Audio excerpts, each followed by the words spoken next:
Good afternoon, everybody. I'm going to do my presentation in English. However, I could speak in French, so if you do have any questions, I could answer them for sure on that. Just to explain to you that this is the hotel reception program. It's a 6-month program, so it's 735 hours, and whereby students work in a hotel, and they have to work anywhere in customer service as well, where they learn how to answer the telephone, take reservations, solve guest complaints. They learn the hotel software as well. So it's a program that involves a lot of simulations. Where the students work, well, of course, they could work in hotels and spas and residences and car dealerships, on cruise ships. So it's very tourist oriented and customer service oriented. And what happened is that we would deliver this program for over 10 years in a group, right? So we have a group of 20 students twice a year.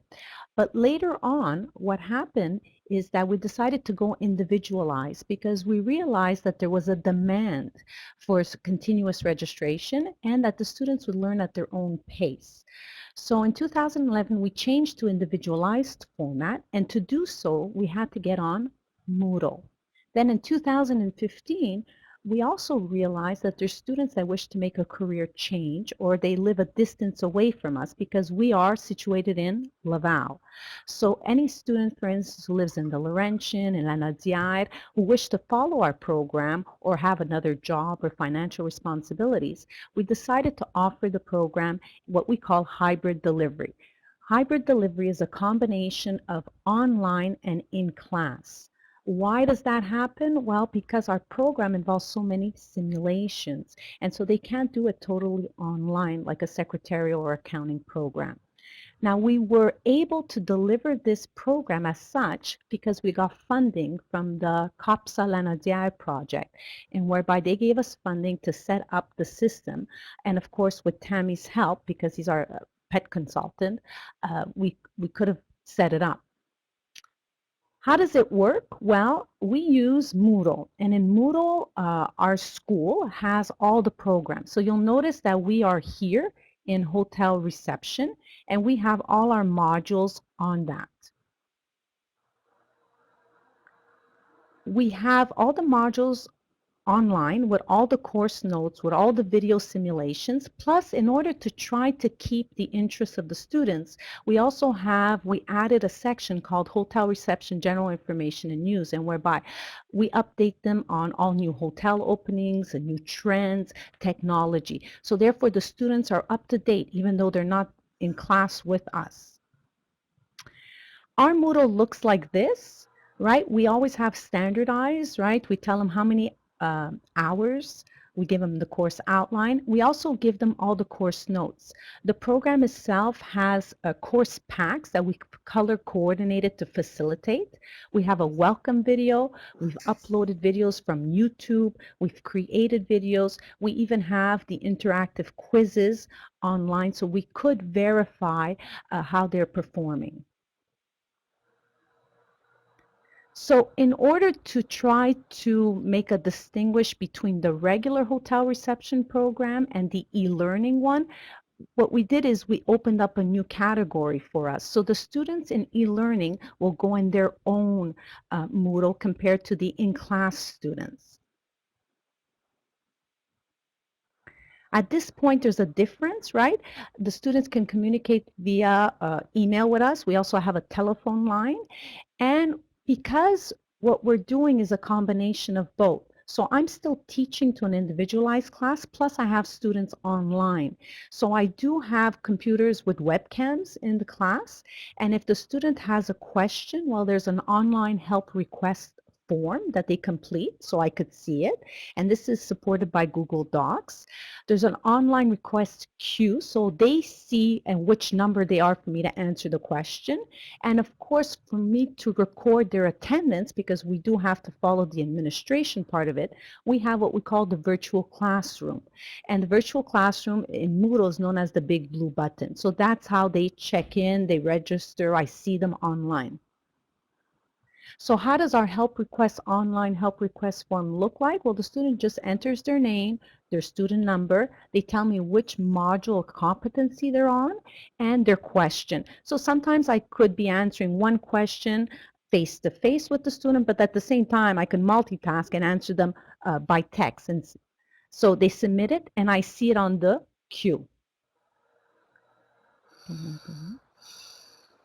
So this is what it looks like. I don't know if you could see it clearly, but you see I have, for instance, the name of the student, which module, what's the question, and we could track it because, so for instance, at the end of the day, I know how many questions I have asked at the end of the week as well. And so therefore we know maybe which section they need more explanations on. Maybe we have to create a video to explain it better for them. So it's a form of control as well that we have. Again, just to make it a little bit more interactive, those of you who use Moodle or any other platform, right, what we've done is we put titles in the topics, we put some pictures, we have explanation videos, the PowerPoints themselves, I speak to the PowerPoints using the Articulate and Storyline software. Today, you could also use the PowerPoint mix, right? That's also possible. And we have put online exercises that they could submit and I could correct and resubmit back to them. Right? The other new thing that we're adding is the interactive exercises. Again, that's using the Storyline software, and whereby the students, it's like games, it's like matching games or multiple choice. They get the results right away. They're good review exercises for certain modules. So for instance, this one is for hotel descriptions. I have some for auto routes or tourist attractions, where the theory is a little bit difficult and they're at home by themselves. Well, it's a good interactive exercise, and whereby there's games and matching and multiple choice. And you can see here I have a control mechanism, right? And whereby I know the exercise, if it's completed, submitted, the due date. Obviously now you see the blank version, but there's also review quizzes, a case study. So all of that is possible. Okay, just to explain to you, as you can see, the student can go online for 420 hours, and out of that, they should be in class for 210 for the evaluations. Because all the evaluations and the practices are done in class because we have a front desk and we have telephones and we have the hotel software. So all of that has to be done live, face-to-face, and we're available for the students 36 hours a week for them online and 30 hours a week in class. So they create their own schedule. Right? What we need when we created this? Well, obviously, I have a computer and a desk with webcam, and the students themselves need that in order to join in with us. We did add a telephone line, and we have our own email address. We did create a promotional video. You know, this is the first year we run it. We have 6 students with no advertising, so it's going well, and the students like it. So our test run is going very well on that. And of course, the benefits of the hybrid delivery is the student can do a personalized schedule. We limit their traveling to the school for 1 day a week. There's some modules they have to come in a little bit more, but we do provide that support that they need in order for them to succeed in the program. And if you do wish to go the hybrid delivery, that is the combination of in-class and online, well, obviously we have to do a lot of interactive exercises. You do have to create a help request form, a queue form, and we do need the use of, in our case, the big blue button or any other video conferencing equipment that you could have. Right? And this is, if you wish to use the big blue button, it's similar to what we're using now, and whereby we could see the students. And that's it. I don't hear them. J'aurais une question, Oui. si vous avez quelques minutes. Première chose, au niveau des évaluations, est-ce que toutes les évaluations se font en classe durant le temps de présence en classe? Ou il y a des évaluations qui se font aussi? Je parle d'évaluation de sanctions, là. Okay. Oui, c'est ça. On n'a pas le choix. Ils peuvent venir faire la pratique parce que, par exemple, on a des modules, des compétences où est-ce qu'ils doivent faire une simulation de réservation. C'est sûr que la simulation est faite en classe. On ne le fait pas en ligne. Parce que de l'équipement qu'on a. C'est décidé dans notre commission scolaire que toutes les évaluations sont faites en classe. OK. Et donc, les 420 heures d'apprentissage, eux peuvent se faire à distance, mais les évaluations, elles, sont toutes faites en présence. Exactement. Et à ce moment-là, avez-vous une entente particulière pour le financement? Parce Le, que, bon, au niveau du financement des élèves, est-ce que vous êtes subventionné comme si c'était de la formation à distance ou comme de la formation en présence? C'est toujours un peu, il y a des belles solutions dans la formation hybride, mais c'est souvent les deux questions qui nous sont posées là, en premier. Là, qu'est-ce que vous faites pour l'évaluation? Puis le financement, comment vous vous Puis organisez? le financement, j'imagine, moi je ne suis pas un administrateur, je suis juste le professeur, mais j'imagine que le financement est pareil parce qu'ils sont enregistrés dans le même groupe comme des élèves réguliers qui viennent 30 heures par semaine. La seule différence, c'est que eux, ils viennent minimum 15 heures par semaine. C'est ça que c'était décidé par l'administration, que ça, c'est le minimum de présence. Pour le financement, comme je suis au courant présentement, c'est pareil. OK, OK. Et puis, est-ce que les élèves font seulement 15 heures ou ils font 15 heures et plus? Ils ont le choix. Qu'est-ce qu'on demande? C'est 15 heures fixes. So, ils décident leur OK, horaire quand ils vont s'enregistrer. Ils disent, regarde, Maria, je viens le lundi matin, mardi toute la journée, le mercredi matin. S'ils veulent ajouter des OK. heures, ils sont bienvenus, mais ils ne peuvent pas Mhm. réduire. OK. Et ça, ce qui planifie ces élèves-là, c'est leur horaire dans Moodle ou c'est leur horaire en classe? Ou les deux? Euh, sur ça, je suis très flexible. Normalement, qu'est-ce que OK. j'ai seulement besoin, c'est les 15 heures minimum. S'ils me disent, garde, mercredi, la semaine prochaine, je viens en ligne, au lieu de venir en classe, ça ne nous dérange pas. Parce que nous, qu'est-ce qu'on regarde, c'est les présences. Parce que c'est facile pour moi pour être en ligne comme c'est facile pour que l'élève est dans la classe. OK. Donc, un 5 heures en ligne ou un 5 heures en présence, vous le comptabilisez de la même façon pour vous. Ex- Exactement. Très, très intéressant. Oui, bonjour. Donc, ma question était, avec l'avènement de l'enseignement virtuel à raison de 420 heures, est-ce qu'il y a eu un impact sur la tâche des enseignants? Présentement, on travaille, oui, oui, il y a une, qu'est-ce qui se passe, c'est que on est chanceux d'avoir à peu près 12 à 15 élèves en classe. Et quand les élèves en ligne se présentent dans le cours, j'ai un autre professeur qui travaille avec moi. Officiellement, il est sur son temps de présence, il n'est pas un professeur. Mais parce que c'est notre première année, on s'aide entre nous. C'est sûr que si l'année prochaine, je vais avoir 10 élèves en ligne et 20 élèves en classe, je ne serais pas capable à le faire. Mais à date, c'est notre première année qu'on va s'ajuster de comment travailler les deux en même temps. OK. Merci. Prochaine question. Merci, Réal, de l'avoir posée. Allez, Oui. Patrick.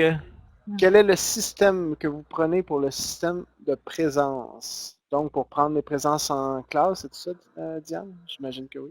Is this Patrick? Yes, it is. Hi Patrick, how you doing? Hi, good. Le système, on utilise Tosca. So, les élèves sont dans le système Tosca qu'on utilise pour tous les présences, sauf par exemple, au lieu d'être enregistrés pour toute la journée de l'école, ils sont enregistrés la moitié de journée ou toute la journée, ils ne sont pas là le vendredi, dépendant. OK, thank you. Donc, merci pour la question. Steve, est-ce que c'était une nouvelle question que tu avais à poser? Oui, oui, c'est une À nouvelle toi. question. Je ne sais pas si ça s'adresse à la conférencière, mais tantôt, il y a un intervenant qui a parlé de l'enseignement virtuel et d'un 420 heures. Et je m'excuse, j'ai peut-être manqué quelque chose, mais j'aurais aimé avoir plus d'explications par rapport à ça. Oui. Qu'est-ce qui se passe Ah, avec les Réal, je te 420 laisserai heures? pas. C'est que les élèves, par compétence, par exemple, la compétence 1 est 30 heures. Dans cette compétence-là, on va suggérer à l'élève, dit, garde, 21 heures, c'est en ligne, vous pouvez le faire. Il y a des notes, des exercices, des vidéos à regarder. Et les 9 heures, c'est vous devez venir en classe pour faire la pratique, la simulation, l'examen. Sur chaque compétence, on le suggère les heures en ligne et les heures en classe. OK, donc dans le fond, c'est le fameux pourcentage là, présence versus donc ça n'a pas changé. Moi, je pensais que c'était un nouvel élément là, qui Non, vient c'est pas. d'arriver récemment. Non, dans le sens Ah, OK, que parfait, c'est bon. Finalement, c'est un choix local que vous avez fait. C'est pas une nouvelle norme ministérielle pour le financement. J'avais cru comprendre ça aussi en écoutant c'est Réal Piché qui a posé la question, mais le 420 heures auquel il fait référence, C'est donc des choix locaux que vous avez faits. Ben, regarde, pour le côté financement, je ne peux pas vous répondre à toutes vos questions. Je suis juste le professeur. Dans le sens que, à mes connaissances à date, le financement n'a pas changé. Parce qu'il n'a pas changé. Non. Par contre, le nombre d'heures contact avec l'élève a diminué. Oui, parce que qu'est-ce qu'on fait, c'est qu'on va chercher un élève, un autre type d'élève. C'est pas un élève qu'on a à temps plein, 30 heures pour 6 mois pour avoir une nouvelle formation. On va chercher l'élève qui ne peut pas se présenter 30 heures dans la classe à cause de son emploi, à cause de sa situation financière, personnelle, familiale. C'est un autre type d'élève qu'on va chercher. Et aussi, ça doit être un élève qui est très indépendant, qui peut apprendre à la maison toute seule en lisant un livre et faire les exercices. On ne parle pas d'un élève d'un secondaire 3 ou 4, qu'on est constamment derrière lui ou elle pour le motiver, pour réussir. Ça, c'est un élève qui est motivé déjà interne, toute seule. On est juste là pour le guider pour avoir la nouvelle formation et pour le guider d'avoir un nouvel emploi. Maria, est-ce que tu irais jusqu'à dire que c'est des élèves qui ne seraient pas rentrés dans le système scolaire s'il n'y avait pas eu une solution de ce genre-là? Exactement. Je peux dire que les 6 que j'ai eues présentement, une qui a déjà gradué, elle a travaillé de nuit au Carrefour Laval, que c'est un centre d'achat ici à Laval, de nuit comme agent de sécurité. Elle voulu changer de métier, mais c'est sûr qu'elle ne laissait pas son emploi. Elle a gradué puis elle l'a fait. Elle venait le matin avant qu'elle allait se coucher. J'ai maintenant présentement une madame dans ma classe, elle a une quarantaine. Elle a un enfant avec autisme et elle veut sortir de la maison, elle n'est plus capable. Son enfant va aller à l'école spéciale. Pendant que lui, à l'école spéciale, elle vient ici pour socialiser et pour apprendre, parce qu'éventuellement, cet enfant-là va grandir, puis elle peut retourner au marché de travail. C'est un différent type de clientèle que maintenant, on est en train de combler leurs besoins et donner leur formation. Oh, tu viens de bien parler, de Maria. J'aime ça. C'est qu'on comble le besoin des apprenants plutôt que le besoin de nos organisations. Ouais, j'aime beaucoup ça. Est-ce qu'il y a d'autres questions? Maria, aimerais-tu dire un mot de la fin? Je vous invite, si vous voulez voir notre modèle, vous pouvez venir ici à Laval à notre école pour voir comment ça fonctionne. Et c'est sûr, vous pouvez toujours contacter la personne ressource, que c'est Tammy, si vous avez besoin plus d'informations. Un énorme merci pour cette belle présentation. C'est bien généreux de votre Merci. part. Merci à Maria, merci à Tammy d'avoir pensé à tout ça.